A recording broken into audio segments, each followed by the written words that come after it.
A midnight knock shattered the silence of East Ridge. Danielle Morton froze as flashing red lights painted her porch.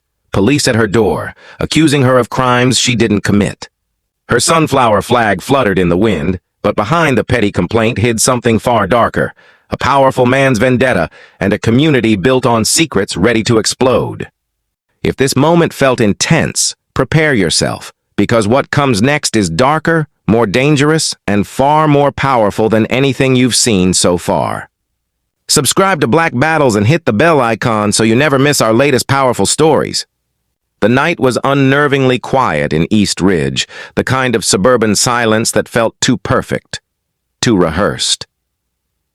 Danielle Morton sat by her living room window, sipping tea, her mind still caught between exhaustion and peace after another long day at work. The streetlights glowed dimly through the fog, and for a moment everything seemed calm. Then she noticed it. A single white envelope wedged tightly into her mailbox, its edges damp from the mist. Curiosity turned into unease the moment she read the first line. "You don't belong here."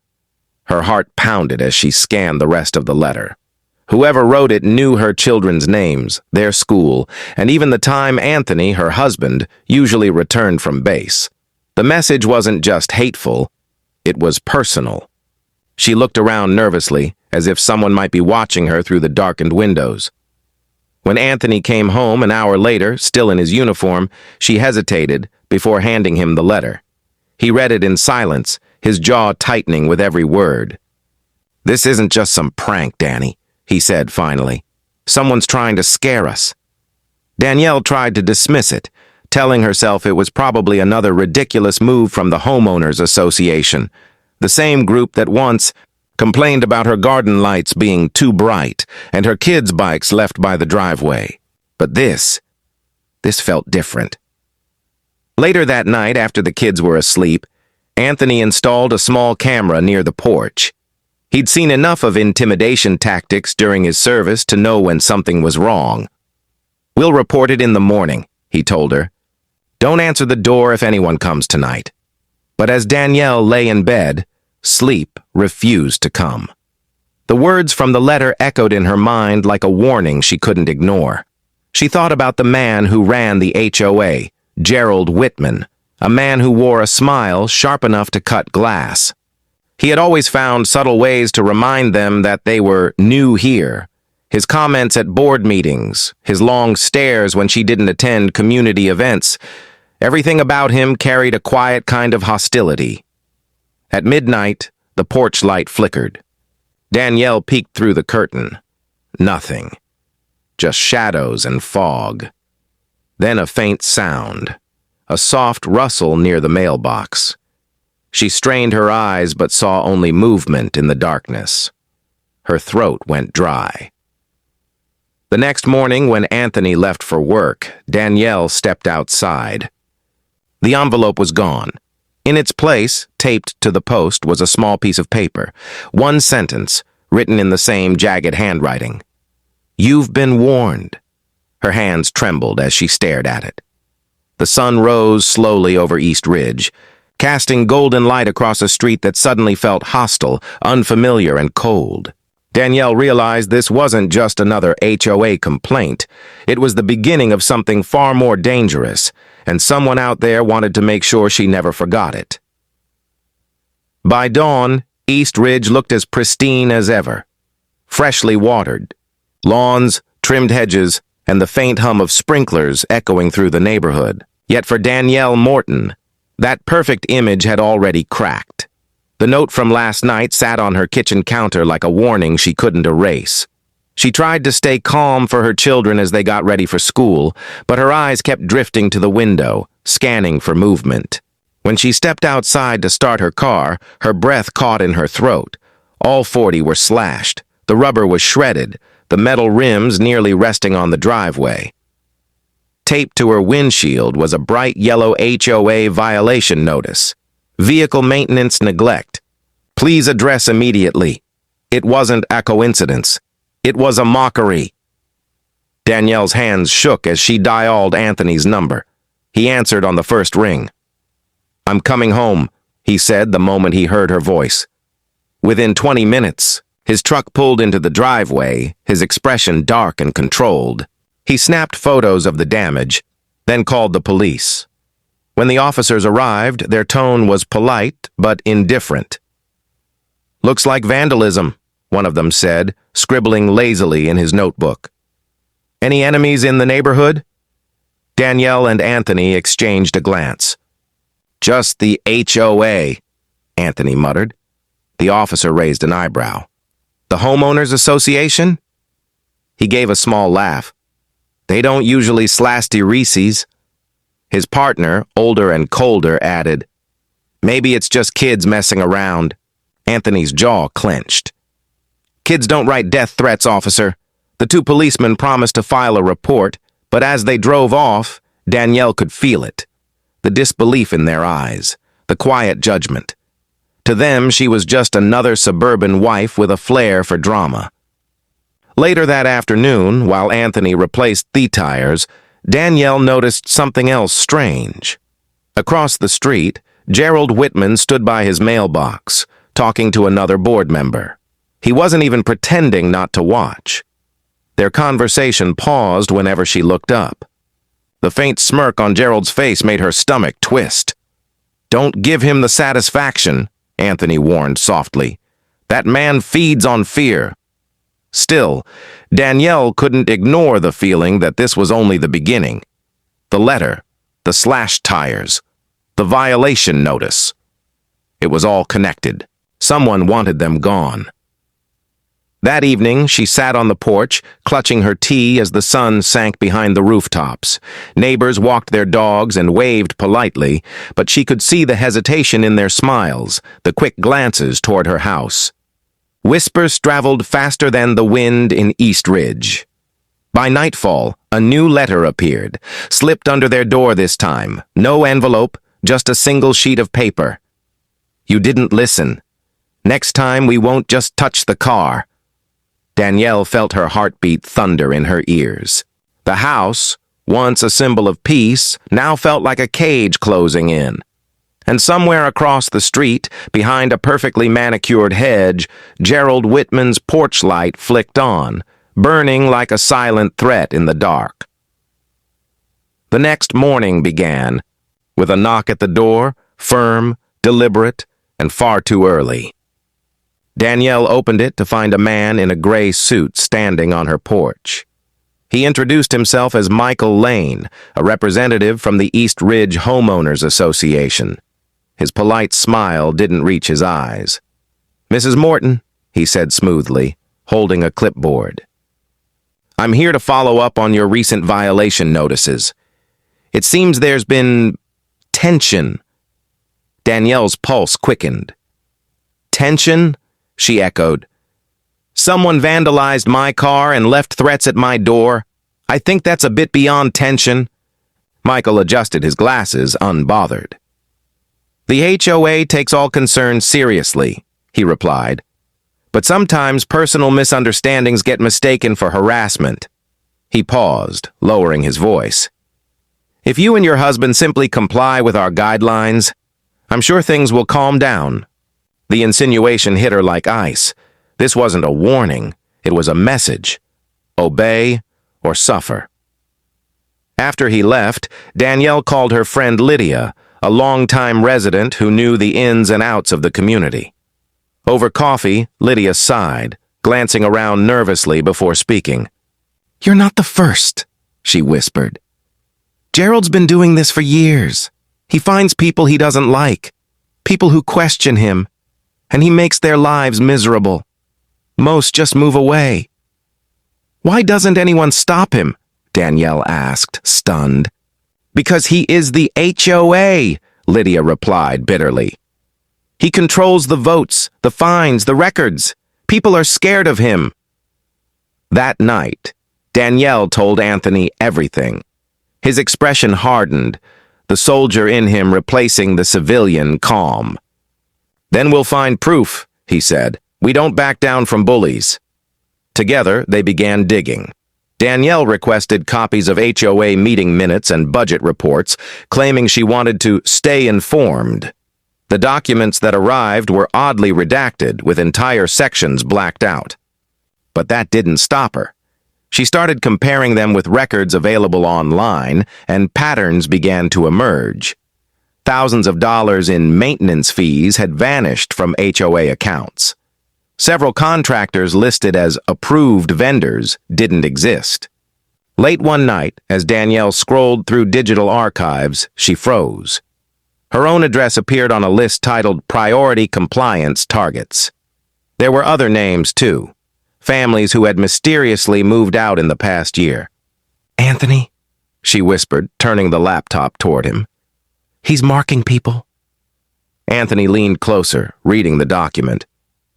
"This isn't just control," he murmured. "This is criminal." They decided to keep their findings quiet.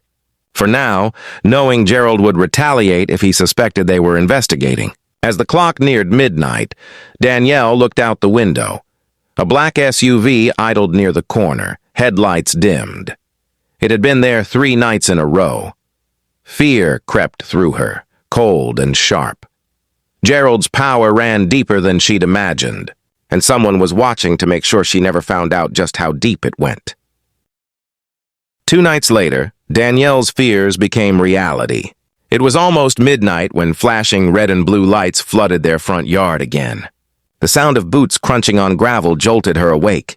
Through the window, she saw 2 police cruisers parked outside. Her stomach dropped. She rushed downstairs, her robe tied loosely, confusion clouding her mind. A sharp knock followed.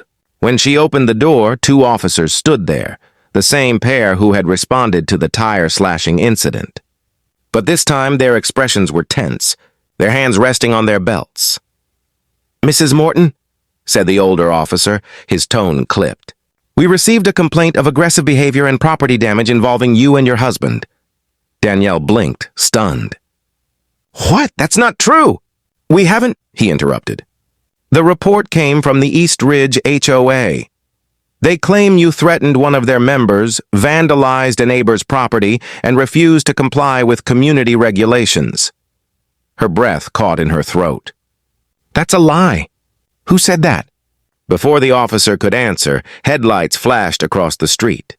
Gerald Whitman stood on his porch, arms crossed, watching silently with the faintest hint of satisfaction curling at his lips. At that exact moment, Anthony's truck pulled into the driveway. He stepped out, still in his military fatigues, confusion etched across his face. "What's going on?" The older officer turned sharply toward him. "Sir, please stay where you are." Anthony's hands lifted instinctively. "I live here. What's the problem?" The younger officer, the same one who had seemed uneasy before, spoke up softly. "There's been a report filed against you, Lieutenant. We just need to clear things up." Danielle's anger surged. "Clear things up? My husband served this country, and you're here because of a flag complaint turned vendetta." The older officer's patience thinned. "Ma'am, lower your voice." Anthony stepped closer, calm but firm. "Do you have any actual evidence of these claims?" The officer hesitated. "The HOA president provided documentation and statements from witnesses." "Witnesses?" Danielle repeated. "You mean Gerald's board members? The same people afraid to cross him?" The younger officer's jaw tightened. "We just need you both to come down to the station for questioning." Anthony glanced toward Gerald, who stood motionless, watching the entire scene unfold like a man savoring victory. Then he looked back at Danielle and gave a slight nod, a silent promise that they would not be broken. "Fine," he said. "We'll come. But I want a copy of that report." As the police escorted them out, Danielle caught one last glimpse of their home. The porch light flickered, and in the faint glow, she saw something chilling. A new envelope taped to the mailbox. It was blank except for 3 words scrawled in jagged handwriting. "Next time's worse." Her heart pounded as she climbed into the police car. This wasn't just harassment anymore. It was a setup. Someone was turning lies into law, and Gerald Whitman was pulling every string to make it happen. The next few days unfolded like a nightmare for the Morton family. News of the police visit spread through East Ridge faster than wildfire. Neighbors whispered over hedges and texted in private groups, their curiosity mixing with quiet judgment. By morning, a post appeared on the community's social forum. Police respond to disturbance at the Mortons' residence. Ongoing issues with HOA compliance reported. No name was signed, but Danielle didn't need one. The tone reeked of Gerald Whitman. By the time Danielle went to drop her kids off at school, she could feel the weight of eyes on her. Parents who once smiled now looked away. Teachers offered polite, strained greetings. Her children sat in the back seat, unusually quiet. "Mom," her son finally whispered, "why are people saying Dad's in trouble?" She swallowed hard, forcing a smile. "They're just confused, honey. We didn't do anything wrong." But her voice trembled, betraying her fear. When she returned home, Anthony was waiting by the kitchen table, a document in hand. "You're not going to believe this," he said, his voice low. "Someone filed a complaint against me, with my commanding officer." Danielle froze. "What kind of complaint?" "They're claiming I threatened a civilian during a police incident." His eyes darkened. "They're trying to destroy my career now." Their realization hit Danielle like a physical blow. Gerald wasn't satisfied with harassing them at home. He wanted to break them completely. That evening, Danielle sat at her computer, scrolling through community social media threads. Every post about their family was filled with speculation, gossip, and venom. "They think we're violent," she whispered. "They think we're dangerous." Anthony placed a reassuring hand on her shoulder. "Let them talk. Truth has a way of coming out." But truth, in East Ridge, was easily buried beneath rumor and fear. The next day, a woman named Evelyn Cross, one of the quieter residents, knocked on Danielle's door. Her hands trembled as she handed Danielle an envelope. Inside were copies of old HOA emails, threads of conversations between Gerald and board members. The messages were chilling, discussions of disciplining residents who disrupt harmony, and clear evidence that several families had been forced out through fabricated violations. "They did this to you." "Stu," Evelyn whispered. "My husband lost his job after Gerald called his employer. We moved once before, but it followed us here." "Be careful, Danielle." Tears stung Danielle's eyes. "Thank you," she said softly. That night, she showed the documents to Anthony. "This is it," she said, determination replacing fear. "We can expose him." Anthony nodded, but his expression was grim. "Then we'll need to be smart. If we move too soon, he'll twist it against us." Outside, the neighborhood looked calm, the lawn's perfect, the porches quiet. But behind those manicured facades, Danielle could feel it. Cracks spreading through the community, whispers turning into fractures. East Ridge was breaking apart. And in the center of it all stood the Mortons, the family who dared to fight back. The night air in East Ridge was heavy, thick with unease. For days, Anthony had sensed someone watching the house. The faint crunch of gravel, a flicker of movement near the fence, headlights that lingered too long. That evening, he decided to wait. He turned off the lights and stood by the window, silent and alert. Danielle and the kids were upstairs, asleep, the house wrapped in fragile quiet. But just after midnight, a sound broke through, the metallic click of a gate latch. Anthony's instincts took over.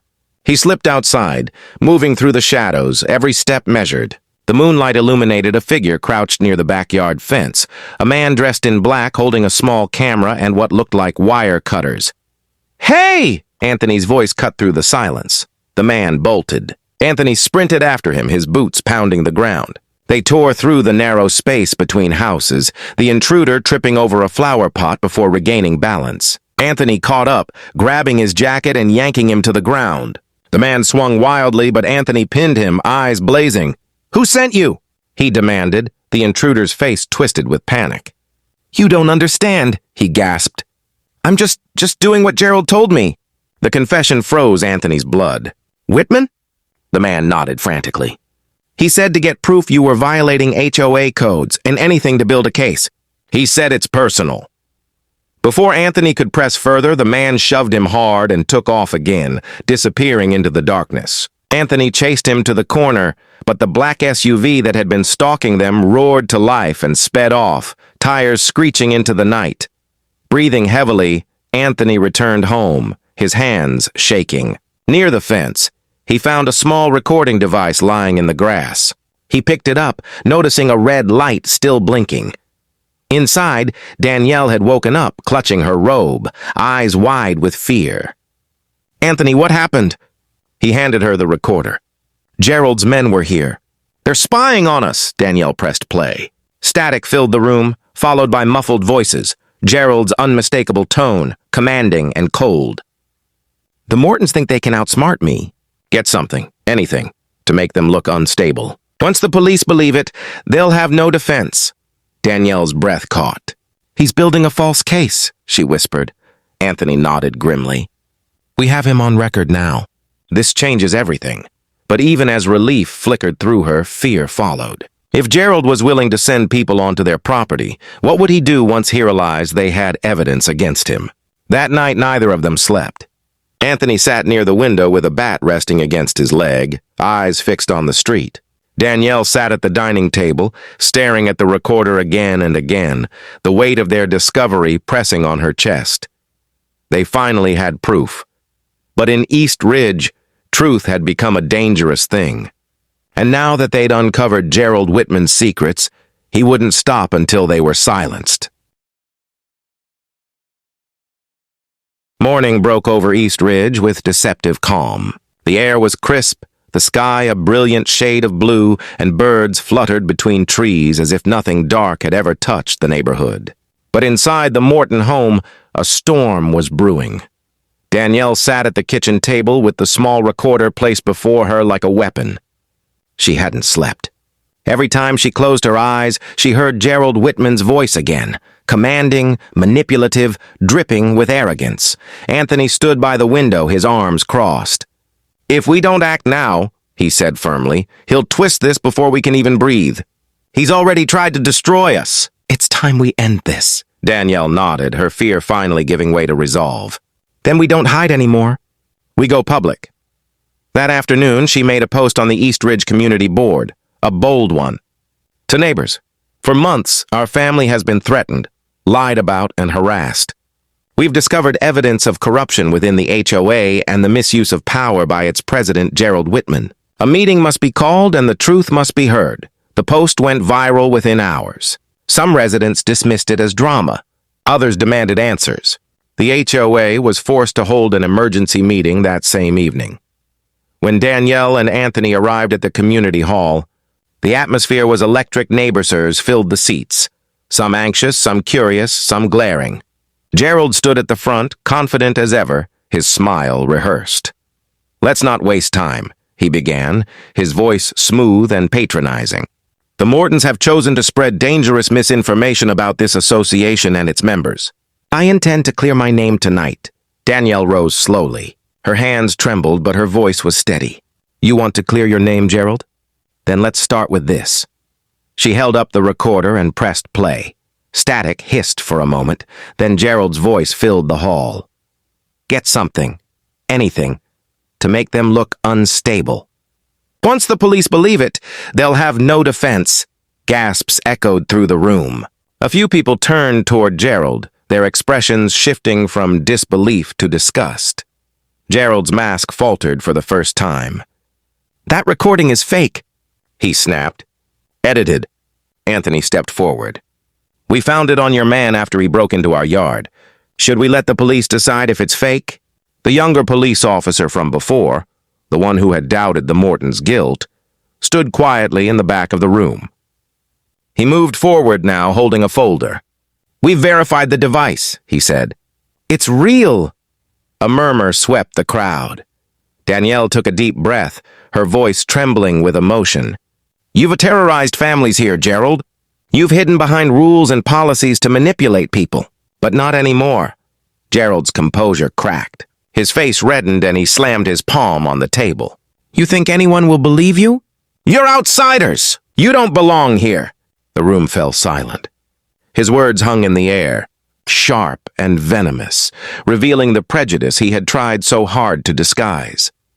That was the breaking point. A woman stood from the crowd. Evelyn Cross. "I believe her," she said firmly. "He did the same to us. We just didn't have proof." Another neighbor stood, then another. Voices rose in agreement.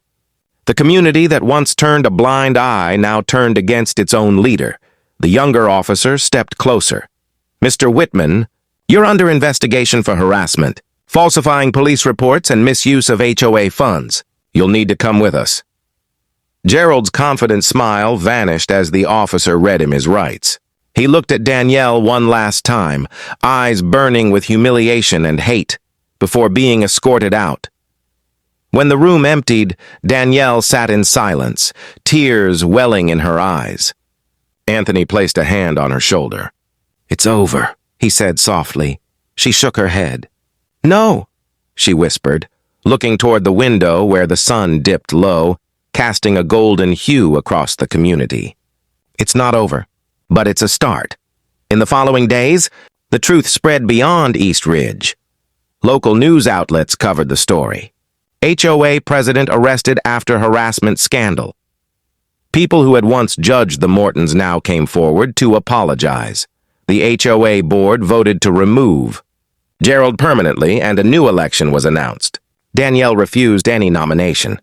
She just wanted peace, but her courage had changed something deeper: the way people saw power and silence in their community. A week later, as Anthony repaired the mailbox, Danielle walked out holding a new flag, the same sunflower flag that had started it all. She raised it slowly, the fabric fluttering in the gentle breeze. Her daughter stepped beside her. "Mom, aren't you scared they'll say something again?" Danielle smiled faintly. "Let them. This time, they'll know who we are." The flag caught the sunlight, bright, defiant, and unbroken. It was no longer just a decoration. It was a symbol of truth, resilience, and a family that refused to be silenced. And for the first time in months, East Ridge felt like home again.